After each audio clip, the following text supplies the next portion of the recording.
Hello students, in this video I will show you how to use the Master Excel Workbook provided with the homework in order to answer the questions for homework 12. The first step that you're going to do is to download from the resources. You're going to download the Master Excel Workbook by clicking on this icon. After you download and open it, you're going to enable the macros or enable editing, and then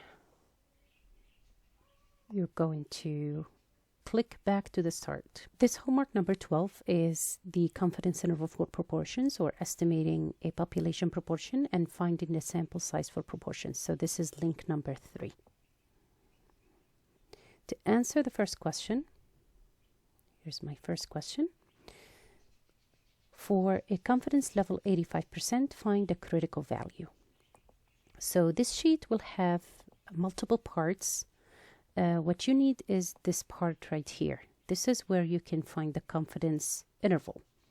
You're going to bring your confidence level, which is in my case 85%. And then I'm going to plug it in here. That is what 1 minus alpha times 100% is. So this is 85%. And then click enter. Don't delete or do anything, just click and type, and then it will give you the areas in detail, the area in both tails, and then it's going to give you z sub alpha divided by 2, which is the critical value. So if you hover over it, it's going to give you the note that goes with the sheet. So if you hover, this is the level of confidence.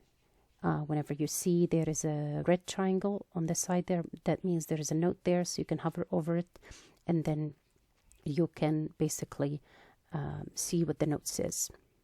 Okay, so that is my critical value. I'm going to copy it and I will head to my homework and paste it. And that's all.